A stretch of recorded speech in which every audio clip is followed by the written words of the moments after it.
Hello, Stephen and everyone, and welcome to this wonderful platform where I am very honoured to be interviewing incredible people, not just from the same industries, but from completely different industries and also internationally. Now, today I am joined by the brilliant Stephen Taylor. He is Head of UK Channel Partner Marketing for SAP Concur. Now, within his role, Stephen also supports the extended partner ecosystem, delivering specialist expertise on all things expenses, travel, and invoicing systems. Now, Stephen, you've been a member of the SAP family now for about 5.5 years. And when you're not working, you love all things sport and especially golf at the moment. It's a real pleasure to have you on here today. How are you and how's things? Hi Emily, I'm good, thanks. I'm good. Getting used to lockdown life, just as we're about to come out of it. So yeah, there's that to deal with. But yeah, not bad, thanks. Not bad. That's it. Everyone's getting used to this new routine before we're all about to be rudely awakened into the norm of some sort. Would you call it the norm? What would you say it's kind of looking like? Yeah, I don't know. It seems sort of everyone's really focused on going back to the pub, and I think the pub's not going to be the same. I think it's more become sort of like it's a symbolic thing now. It's the ritual we're looking forward to again. So yeah, I think things will be quite different, but I think I've forgotten what old normal was like. So new normal will just be normal, maybe. I don't know. Something like that. I like that word ritual that you picked up on. I think that's what it is, isn't it? We're all missing these habitual rituals. Crikey, don't try saying that 10 times. And it represents something, doesn't it? When people go to the pub, it's that community spirit. Everybody comes together, they catch up with people that they love to spend time with, and then get a little bit merry. So I think it is that ritual that we've just missed. And yeah, I mean, let's see what the 4th of July unveils, as it were. It could all be absolutely crazy, or people will be good and behave themselves and stand apart in the garden. Who knows? We shall leave the jury out on that one. So, I mean, during this time in lockdown, what have you started doing, Stephen, that you didn't do before? What have I started? I think I made that kind of same mistake that a lot of people made and set ridiculous goals. Like, right, I've got X amount of weeks or months ahead of me indoors. I can't really do much. So I was like, right, I'm gonna ride 10,000 kilometers on my bike this year. I think I'm at 1,000 in July. So maybe that's out the window. But I have been, trying to get a bit more exercise in. I've also been counteracting that with more eating. So it's kind of been maybe a little bit pointless, but at least it gives me something to focus on, right? Oh, totally. I mean, that has been, I think, most people's guilty pleasure. Would you say that's been yours then, mostly food and drink, perhaps? Oh, probably in a way, yes, but it kind of always is. So I think maybe it's probably been more my Xbox. That's been my little escape from reality. The last couple of months been making the most of the fibre optic broadband. Virgin and Sky will be very pleased indeed. Now, I know that you aren't alone when it comes to setting those targets. And to be fair, actually, 1,000 miles on your bike isn't any, small feat. I think there's quite a lot of people who'd be quite proud of that. But I know what you mean when you set yourself these targets and these big challenges. You're going to say, right, I'm going to do this, I'm going to do that. And I always say future self has got far more energy than when we actually get there and we're like, oh, why did we say we were going to do this again? But then I suppose it brings lots of new opportunities to the forefront. And going to, a bit further into the year, is there anything else that you personally, before we get into all the cool business stuff, but is there anything personally that you still want to see happen for you in 2020? Something that that's caught your attention? I'm in the process of trying to move house, so that would be quite nice. It'd be that would be enjoyable. It's a very different process during kind of lockdown and quarantine conditions. We had people come around to view and kind of having to mask up and all the hand sanitizer and those kind of things. But that's something pretty exciting. I mean, I've always said that I'd like to properly learn another language. Although looking at my cycling goal, maybe I might need to start with 10 words in a different language before I go for being fluent in Spanish by the end of the year. I think that sounds really good. I know I'd love to speak another language myself. Italian would be my language of choice, and yours would be Spanish. Is Spain a lovely place that you enjoy to go when we're not in lockdown? Definitely. I think I get criticism for it, but I put it out there that Barcelona is the best city in the world. I think it has something for everyone. I think last time I went there, I went there in November, so it was cold, but it was still really nice. It's a great place. You know, you've got the beach, you've got a lovely city, got a nice little football stadium up there. You can go and watch a game. So it's got a bit of everything. And you know, there's more to Spain than just Barcelona. But yeah, I think it's definitely one of the best places in the world, and I can't wait to get back there. So secretly, this house move might include 2 locations potentially in the future. Then one in Spain and one in the UK. Yeah, I've been catching a lot of home and away as well, and seeing, you know, what they've got on offer. You know, a little 1-bed flat in Valencia might not go down too badly. I don't think so at all. It's quite appealing, I have to say. So business-wise then, and you know, you work for this incredible company, SAP Concur, and there's so much that's been happening. I'd seen on one of your posts, quite interestingly so, that during or since lockdown rather, that there's been a 14% increase in digital financial technologies that's occurring. And what have you found then, you know, within the realms of SAP, and what businesses look like? How are companies and customers interacting with the brand?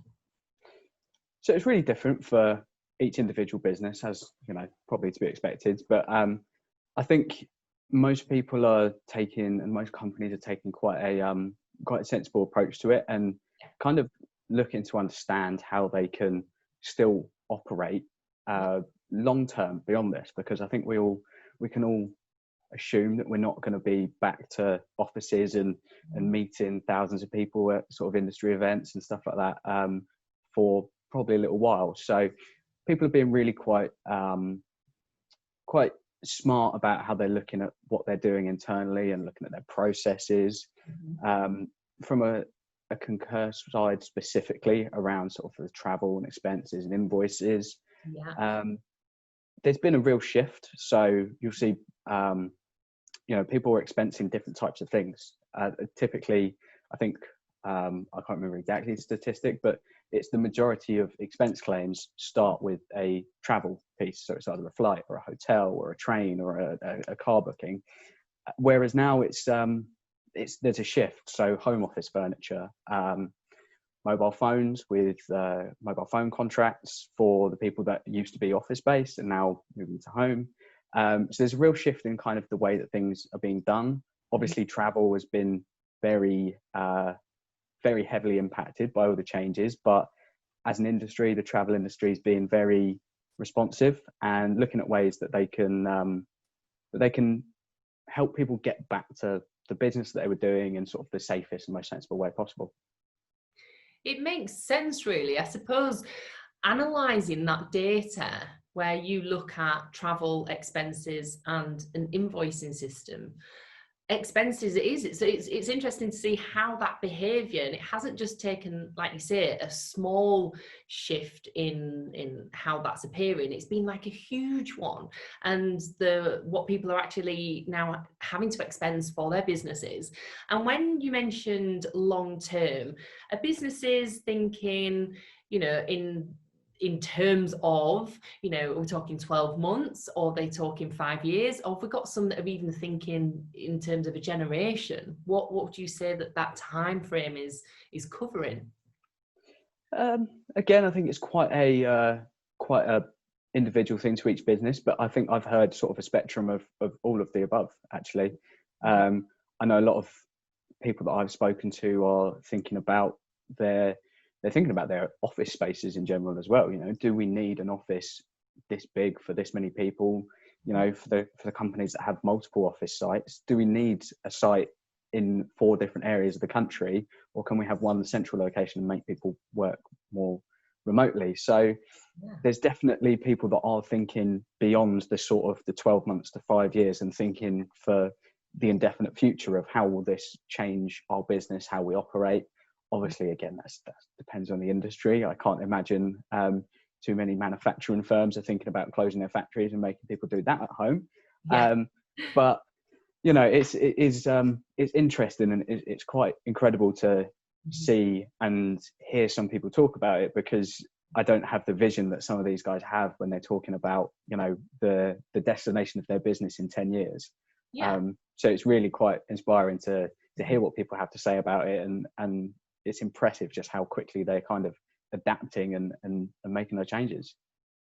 Absolutely. And would you say that in the way that you found yourself supporting your clients, has that been quite a new spike for you in terms of anything additional that you've had to bring in, or has it been existing software, existing technologies that you've just had to increase the usage of, or has that been new? Where does it kind of sit in terms of what support looks like with your clients?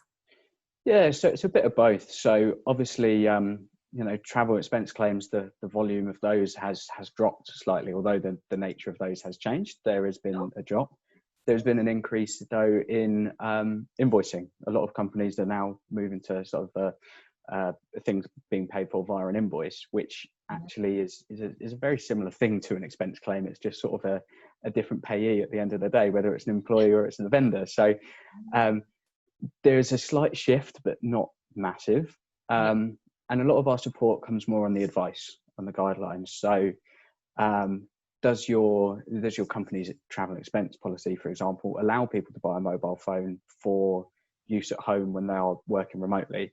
A lot of times something like that might flag up on an expense claim, and it has implications around sort of benefit in kind tax. So, you know, is that person seen to be also using that mobile phone for personal usage, and, you know, is there a tax implication there? So it's been a lot around advising our customers on how they can adapt to the changes. So things like policies, duty of care when it comes to people traveling. You know, some people are still going to have to travel to particular areas in the world, or even just in the country, that probably have a higher risk. So how do you help mitigate and manage that risk? How do you communicate with those people whilst they're out and about doing it?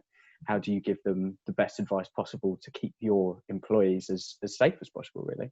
Yeah, it's really interesting, Stephen, how the focus has been more heavily on that support and the adaptations, I'll put my teeth in, adaptations in the policies that are surrounding that. So whilst you've seen people move physically out of an office environment into their home environment, it's looking at the policies that are supporting those processes, like you mentioned, the mobile phone contracts, and where it shifts if that is being used, you know, slightly outside of business, but it's necessary, or whether there's other realms in which people are having to set up, if you like, a whole new environment.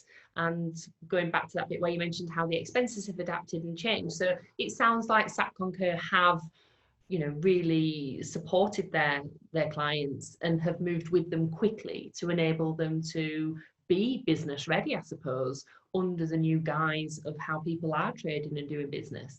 And how do you feel that the team at SAP have adapted? Because I guess all of you guys as well, you've had to, you know, start working from home, and how's that worked for your team specifically as well?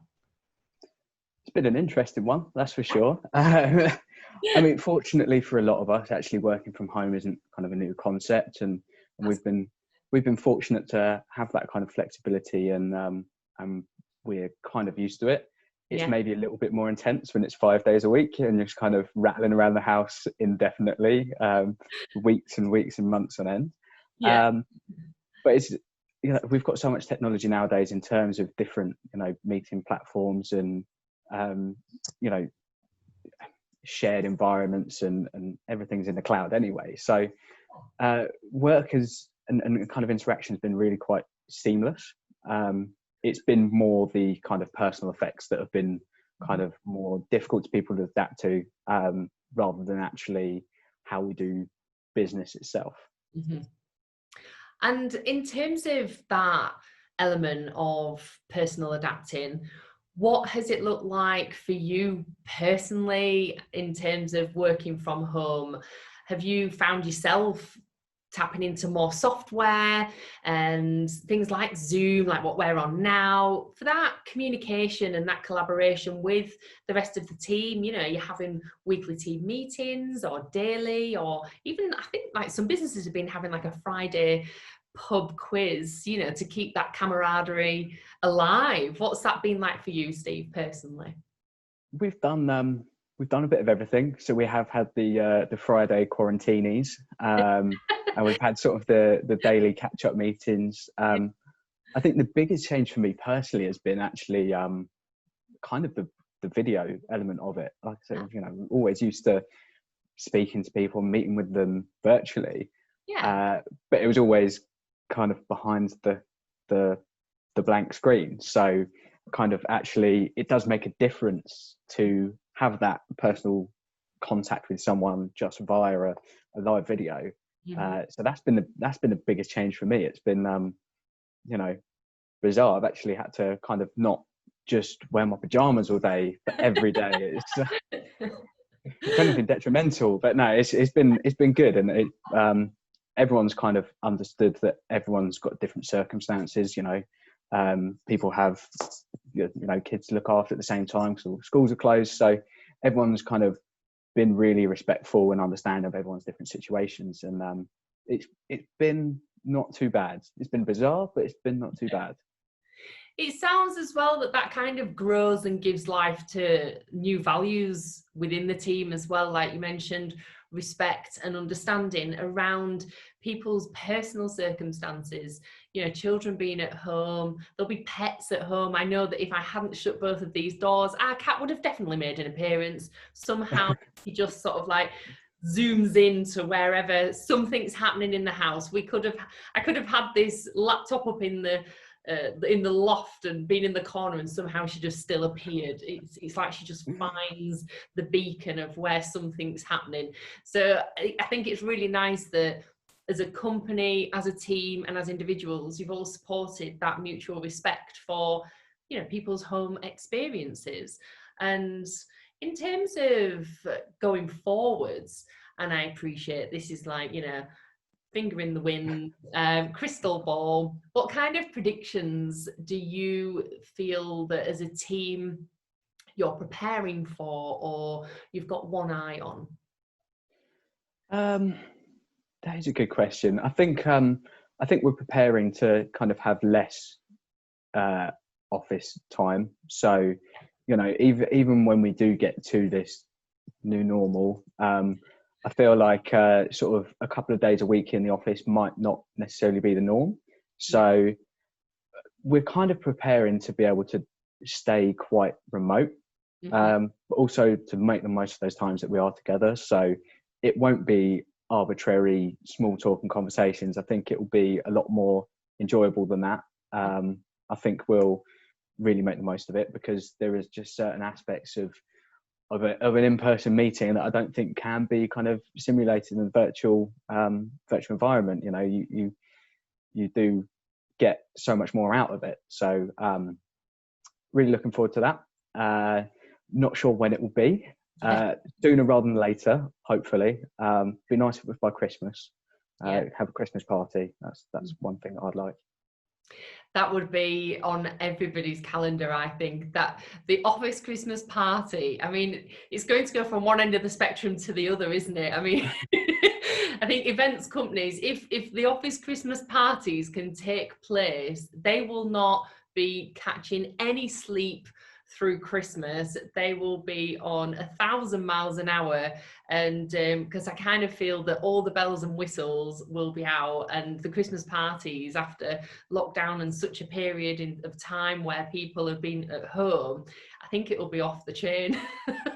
So yeah, Yeah. lots of fun to happen in December and November. I think that the party outfits, people might start shopping now for this huge annual event if it unveils that we can all go ahead and have one.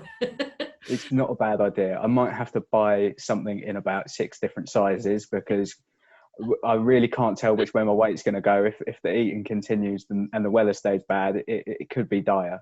But yeah, I think it's not a bad idea. That's it. Unless, or you have that surge in August and you're like, right, I'm going to do 9,000 miles this month on my bike and come in early in September, having hit my annual target of 10,000 miles for the year. I know what you mean. It's buying what you think you might need in various sizes, and you're not alone in terms of, I think, food and wine and all sorts of beautiful delicacies being on the hit list right now. And I mean, going forwards again, I've put the emphasis on that because I love the amount of positivity and the forward thinking that people are applying, and trying to be really innovative and bring about that positive change and looking into the future to, I don't know, kind of like create this new norm, or get ready for it. Has there been an innovation in any industry, Stephen, that you've seen, whether it's within the one you work within for invoicing, expenses and travel, or it could be something that is totally out there and nothing to do with what you cover and do on a daily basis, that's really caught your attention and thought, you know what, that is a really great idea?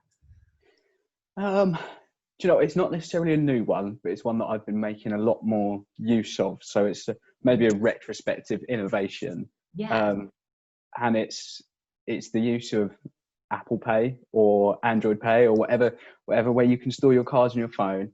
You can pay contactless, unlimited amounts. It's been just while we've all been so conscious of not, touching things and making sure our hands are clean and everything. Being able to pay for everything digitally on your phone with no limit of like £30, it's been fantastic. So I've only really just started using it, and only just really starting appreciating it, how brilliant it is. It is. It's not even a click, is it? It's simply just a scan and go. And anything like that that saves you time and makes that purchasing experience, although I have to say it can lean into that situation where I think a few memes have been going around wondering what the Amazon delivery was turning up today or tomorrow, and somebody had made a joke, have I got a llama turning up? If I do, good, I've been shopping. There's the ease now. I've done it myself where it's just one scan, one click, and you're like, oh, hang on a minute, I've got something coming now. That physical exchange of cash is becoming less and less, isn't it? How do you think that kind of affects the way in which we might buy and sell things? It's interesting. I think, I don't want to say the death of cash was already on the way, but certainly, payments have been moving more virtual and digital for the last decade. I think this might accelerate the process to us becoming almost a completely cashless society. It's there are very few industries that still I know my dry cleaners, my barbers, and the fish and chip shop still very much cash only, and they seem to be the last 3 bastions of that. Beyond that, I think we really are going to be moving to totally digital. I know kind of getting parents set up on online banking was a pretty big push at the start of lockdown, just to make sure they were able to get access to all their money and everything. And it's I think it's definitely the future, and I think this is just sort of accelerate that, really. Definitely. I mean, my grandma, who's 94, she started using WhatsApp about 2-3 weeks ago. I was like, is this a hoax? Can I just check? And no, she's like, yeah, I get it. So you send like cool pictures. I've been sending little pictures of like bouquets and things, just to say I am thinking of you. But it goes beyond so many technological advances, and something like that again where you say that process is likely to speed up.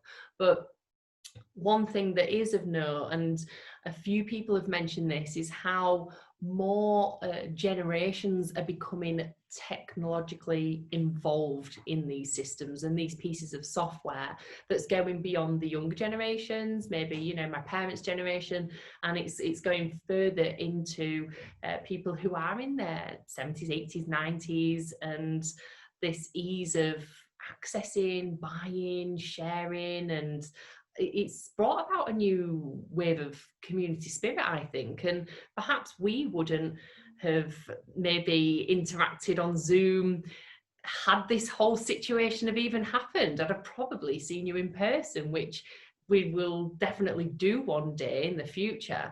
But do you feel that it's brought the connection almost forwards a bit as well, in terms of that extra level of connectivity that isn't in person? What do you feel about that? Yeah, definitely. So there's so many examples of like kind of technology making this a very different kind of experience to how it could have been 10, 20 years ago. I know my mum was doing some interviews on Microsoft Teams. I never ever thought my mum would be doing interviews on Microsoft Teams. She still signs off her WhatsApps with mum every time. And I know it's you. I've got your picture. I've got your name there. I text you first. Yeah.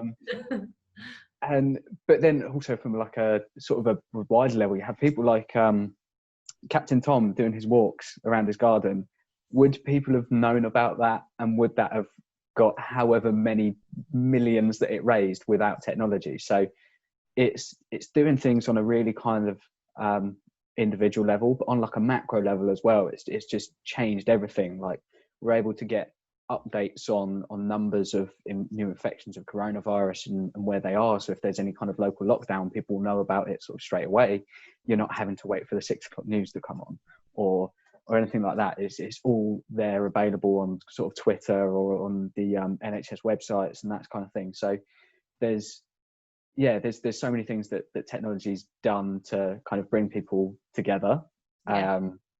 I don't think I'd ever would have had a Zoom chat with my dad before. That would have been, I would have just gone and seen him.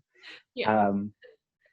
So yeah, it's brought people together on an individual level, and it's introduced technology to new people, but also on the wider scale, it's just done so many good things. Totally. And some great examples there as well, Steve. Thank you for that. And before we bid farewell, I would love to ask you if there is anything in particular that you would like to give us some parting advice, some wisdom to our gorgeous audience, whether it's something personal or to do with business, from the heart, however it is that you want to, I don't know, share that and get that across to everybody. What would that be?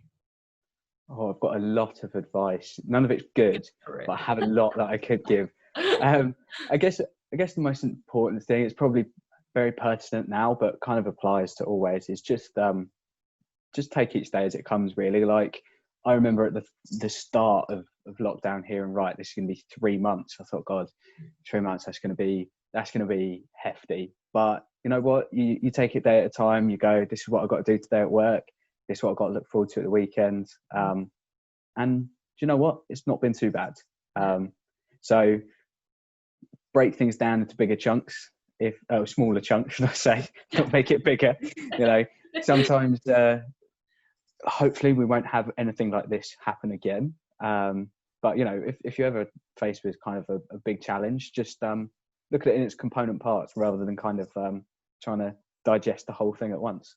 Yeah, that's great advice. And I think that it's very important to remember and recognize that as individuals. I think we can put an awful lot of pressure on ourselves and feel that we do have to, eat the elephant all at once, or but it isn't. It's like bite-sized chunks, as they say. And gosh, that even takes me back to school and GCSEs and revision. Help. Where bite-sized chunks. But it's true, don't try and tackle everything all at once, and it is so unknown. And if this situation was to present itself again, we're all so much better prepared. But still, it is about managing things, isn't it, in its component parts and small steps and just being in the moment, I suppose, and seeing what's there and that needs tackling and dealing with. And perhaps people are more likely to achieve what's in front of them than if they see it as some great big impossible challenge. Yeah, definitely. And it gives you the opportunity to kind of look back at what you've already achieved and what you've already done. If you're taking things as a small piece at a time, you can kind of go, yeah, I've done that bit. I've got this far. Now it gives you motivation to go on to the next step. Oh, definitely. Well, thank you. It has been a really great interview. I have thoroughly enjoyed this and got some excellent points that you've made, Stephen, about business and personal. And I think anybody watching this will have a lot to take away from listening to your insight, your knowledge, and what you've kindly shared with us. So thank you so much for your time. It's been a real pleasure. And I hope you go on to have a really great rest of your day. Cheers. No, the pleasure's been all mine. Thank you so much, Steve. Take care. Bye. Thanks. Take care. Bye.